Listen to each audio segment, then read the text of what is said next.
धुरंधर कहती है कि रहमान डकैत को एक इंडियन स्पाई ने मारा, वो भी पाकिस्तान में घुसकर। पर जिसे लयारी का बेताज बादशाह कहा जाता था, उसकी मौत की असली कहानी कुछ और ही। सच ये है कि हकीकत के पन्नों पर रहमान डकैत की मौत के पीछे जिसका नाम दर्ज है वो है एसपी चौधरी असलम, वही पुलिस अफसर जिसके रोल में फिल्म में आपने संजय दत्त को देखा है।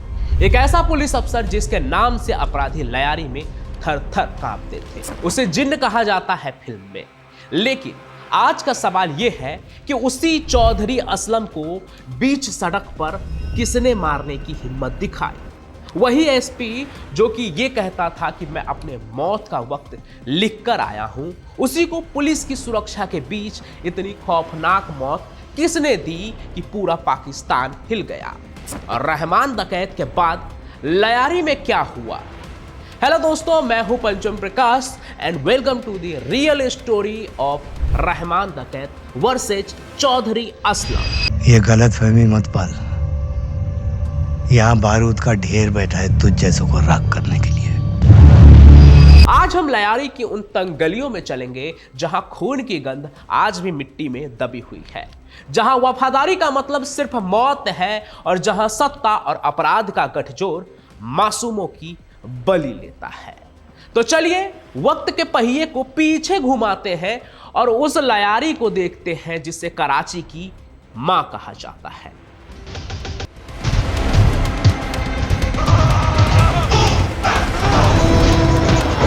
18वीं सदी एक छोटी सी मछुआरों की बस्ती जो धीरे धीरे पाकिस्तान के सबसे बड़े आर्थिक केंद्र कराची का दिल बन गई। लेकिन इस दिल में एक गहरा जख्म था।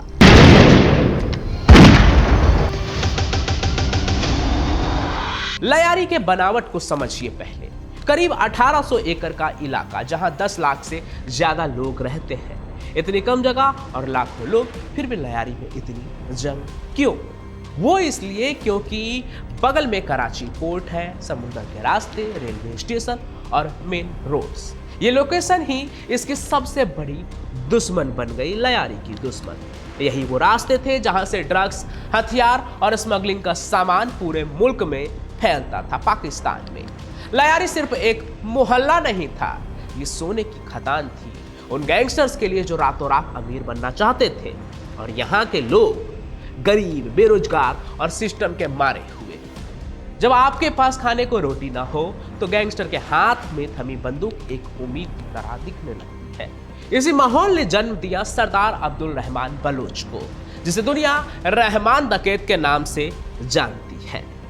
लेकिन इस कहानी का हीरो अकेले रहमान डकैत नहीं था, एक और हीरो था, चौधरी असलम, जिसने लयारी की वजह से अपनी एक खास पहचान बनाई, जिसके चर्चे आज भी होते हैं जैसे हम कर रहे हैं। लेकिन इस कहानी में चौधरी असलम की एंट्री में अभी थोड़ा वक्त है। अभी पहले रहमान और लयारी को समझिए। रहमान की कहानी उसके बचपन में उस खौफनाक मंजर से शुरू होती है जिसने उसके अंदर के इंसान को मारकर एक जानवर पैदा कर दिया। रहमान के पिता दादल और चाचा शेरल 1960 के दशक से ही लयारी में चरस का धंधा करते थे। रहमान ने अपनी आंखें खोलते ही सिर्फ कत्ल और ड्रग्स देखी थी। लेकिन उसकी जिंदगी तब बदली जब लयारी में एक और गैंगस्टर इकबाल उर्फ बाबू डकैत ने बीच बाजार में सैकड़ों लोगों के सामने रहमान के पिता दादल को बेरहमी से काट डाला, यानी कि मार डाला। बाबू डकैत ने सिर्फ दादल को मारा नहीं, उसने रहमान के अंदर बदले की एक ऐसी आग जला दी जो पूरे कराची को जलाने वाली थी। बाबू डकैत इतना शातिर था कि सालों तक पुलिस के हाथ नहीं लग पाया। लेकिन बाद में जब उसे पकड़ा गया तब तक वो पैरालाइज हो चुका था। पर लयारी का तख्त अब खाली था और उस पर बैठने के लिए रहमान तैयार हो रहा था। रहमान के शुरुआती दिनों में उसका हाथ थामने वाला कोई फरिश्ता नहीं बल्कि हाजी लालू था। हाजी लालू उसके पिता का पुराना बिजनेस पार्टनर था। उसने रहमान को अपराध की ABCD सिखाई। 13 साल की उम्र में रहमान ने पहली बार चाकू चलाया था और यही उसका इनिशिएशन था क्राइम की दुनिया में। आगे 1990 में उसने एक बड़े व्यापारी को किडनैप कर लिया, करोड़ों की फिरौती मांग की। लेकिन यहीं से उसे जिंदगी का सबसे बड़ा सबक भी मिला कि जुर्म के दुनिया में कोई किसी का सगा नहीं होता, फिर चाहे आप किसी को बाप ही क्यों ना बना ले। क्योंकि खुद हाजी लालू ने रहमान से कहा था उस वक्त कि अरे उस बिजनेसमैन को तुम छोड़ दो, हमारी इज्जत रखो, हमें पैसा नहीं चाहिए। रहमान उसे अपना बाप समझता था, इसलिए उसकी बात मानकर उसने उस बिजनेसमैन को छोड़ दिया। उस वक्त रहमान कहते हैं कि जेल में था। बाद में उसे पता चला कि हाजी लालू ने पहले ही 1 करोड़ रुपए डकार लिए थे उस बिजनेसमैन को छोड़ने के लिए, और रहमान को जेल भिजवाने वाला भी वही था ताकि सारा पैसा उसका हो सके। जेल के उन सलाखों के पीछे रहमान ने फैसला कर लिया कि अब वो किसी का प्यादा नहीं बनेगा, बल्कि अब वही वजीर बनेगा। जेल से बाहर आते ही रहमान ने अपना अलग गैंग बनाया। अब लयारी 2 हिस्सों में बढ़ चुकी थी। एक तरफ हाजी लालू और उसका बेटा अरशद पप्पू, और दूसरी तरफ रहमान डकैत। ये वो दौर था जब लयारी की गलियां खून से लाल रहती थी, लेकिन रहमान की क्रूरता की इंतहा अभी बाकी थी। 1995 का वो साल जब 19 साल के रहमान ने अपनी हिमा खदीजा बीबी को मारकर पंखे से लटका दिया और हाथ फैलाते हुए अपने घर से बाहर निकला। लोगों ने कहा रहमान भाई, रहमान भाई। ऐसा ही कहते हैं उसके बारे में, उसके हैवानियत के बारे में। लोग कहते हैं कि उसे शक था कि उसकी मां दुश्मन गैंग या पुलिस के लिए जासूसी कर रही थी। कुछ आर्टिकल्स कहते हैं कि उसे शक था कि उसकी मां का किसी गैर मर्द से रिश्ता था।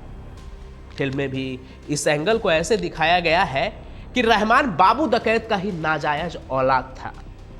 खैर, वजह जो भी रही हो, पर एक बेटा अपनी मां को इस कदर मार दे, ये सोचकर ही रूह कांप जाती है। रहमान अरेस्ट हुआ, पर 1997 में उसे कोर्ट ले जाया जा रहा था। वो पुलिस को चकमा देकर फरार हो गया और सीधा बलूचिस्तान पहुंच गया। वहां उसने अपना एम्पायर फिर से खड़ा किया। अब यही कहानी में एंट्री होती है उस शख्स की जिसने रहमान की नींदें उड़ा दी थी, चौधरी असलम। 1984 में पुलिस ज्वाइन करने वाला ये शख्स कोई मामूली अफसर नहीं था कि बस पुलिस विभाग का कोई एक इंस्पेक्टर है या कोई है। 1991 में जब उसे लयारी का SHO बनाया गया, उसने लयारी के गैंगस्टर्स के लिए नर्क के दरवाजे खोल दिए। वो कानून की किताबों से ज्यादा अपनी बंदूक पर भरोसा करता था। जब भी गाड़ी से निकलता तो एक हाथ में सिगरेट, दूसरे हाथ में बंदूक। उसे इनकाउंटर स्पेशलिस्ट का खिताब मिला।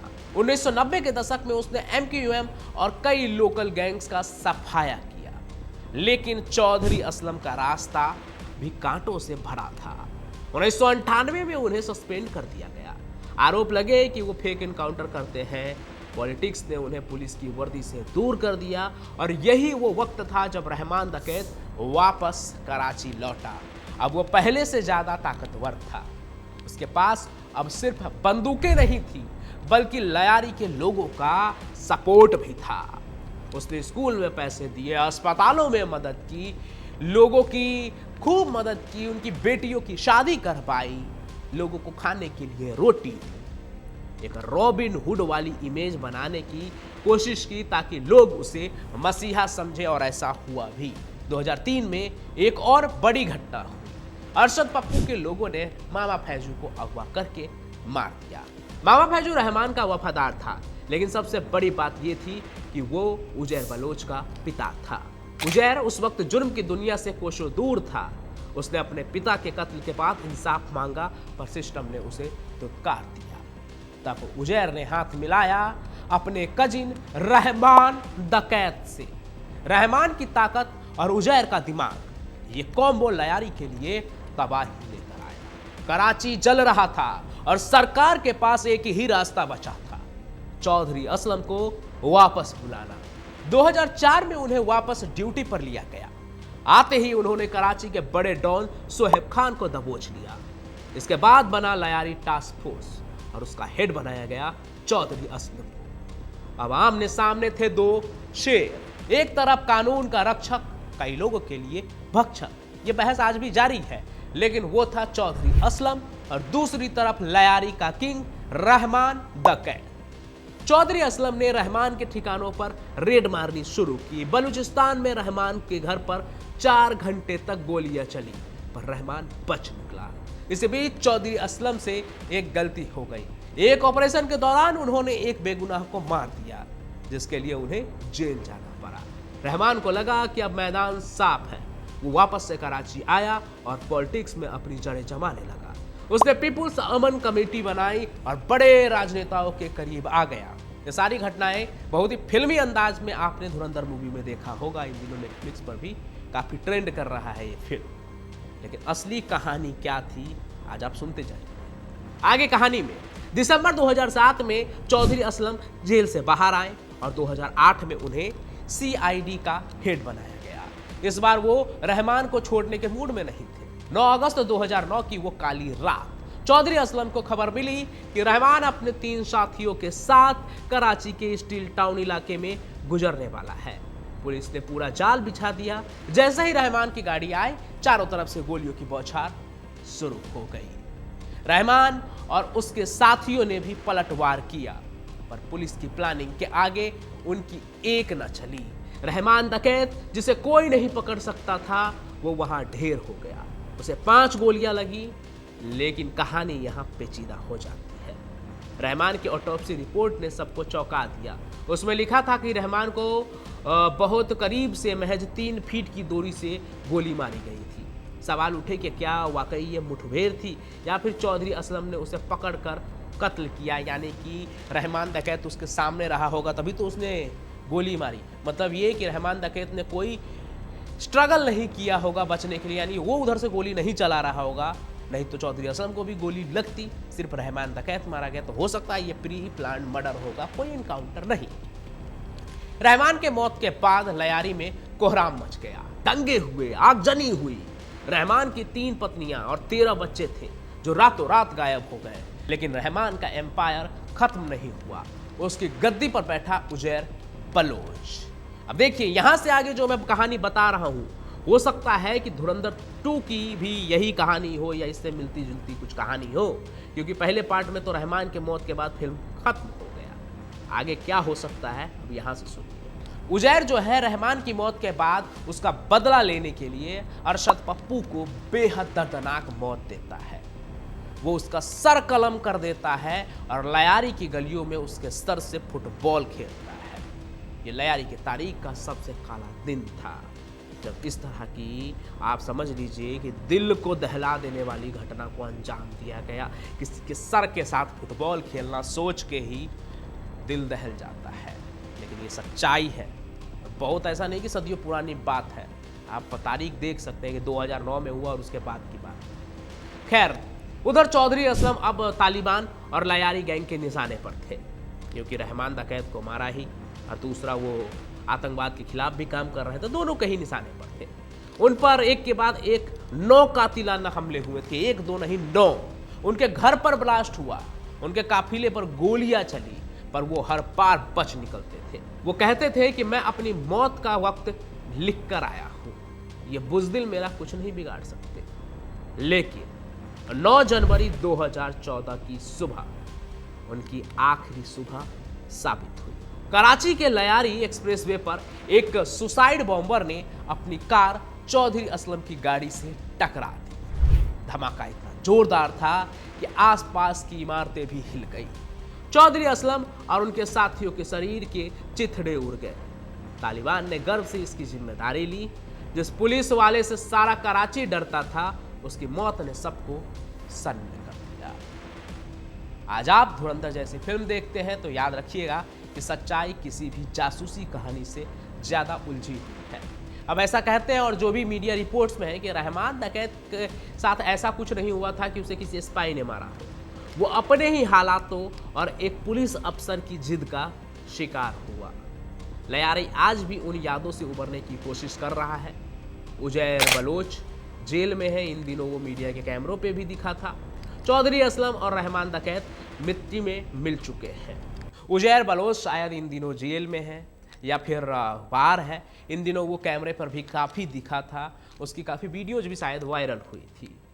अंत में बात यह है कि चौधरी असलम हो या रहमान डकैत, दोनों ही मिट्टी में मिल चुके हैं।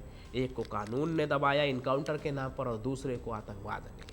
लेकिन कहानी दोनों की ही खत्म हो चुकी है। लयारी की यह कहानी हमें सिखाती है कि जब कानून और जुर्म के बीच में लकीर मिट जाती है तो अंत सिर्फ तबाही होता है। ना वहाँ कोई हीरो था, ना कोई विलेन, सब अपने अपने हालातों के मोहरे थे। रहमान डकैत का अंत हो गया, पर क्या लयारी के वो हालात बदल गए जिन्होंने उसे पैदा किया था? गरीबी, बेरोजगारी और सिस्टम की अनदेखी आज भी वहाँ मौजूद है, और जब तक ये जड़ें मौजूद रहेंगी कोई ना कोई नया रहमान, नया चौधरी फिर से जन्म लेता रहेगा। ये थी लयारी की वो कहानी जिसे धुरंधर में सिर्फ ऊपर से छुआ, पर हमने आज इसकी गहराई तक जाने की कोशिश की। उम्मीद है कि ये सस्पेंस, ये इमोशन और ये कड़वा सच आपको सोचने पर मजबूर करेगा, क्योंकि कहानियाँ खत्म हो सकती है पर उनके पीछे के सबक कभी नहीं मरते। शुक्रिया, और याद रखिएगा, सच्चाई हमेशा करीब होता है, उसे देखने वाली नज़र चाहिए। बाकी इस फिल्म का अगला भाग भी आने वाला है, इंतजार है कि अब उसमें कहानी किस तरह से दिखाई जाएगी, क्योंकि उसमें इलियास कश्मीरी भी है। उसका अंत क्या होगा, अरशद पप्पू और उजैर बलोच, इन सब की कहानी क्या होगी, वो देखने लायक होगी। बाकी आप भी कमेंट में बताइएगा। और हाँ, यहाँ तो मैं क्राइम की कहानी सुनाता हूँ आपको रोज़ ही। मैंने अडानी से जुड़े भी कई कहानी आपको सुनाई जो घूस को लेकर था, और अडानी के पोर्ट से जुड़ी भी कहानी थी, ड्रग्स और लॉरेंस बिश्नोई का एंगल क्या था, वो सब कहानी भी सुनाई। तो वो सब कहानी भी आप चैनल पर जाकर देखिएगा। और साथ ही साथ मैंने एक कहानी लिखी भी है, एक नोवेल है, उसने कहा आई हेट राइटर। तो उसमें आपको फुल फिक्सन स्टोरी मिलेगा, मतलब कि वो कोई सच्ची कहानी नहीं है।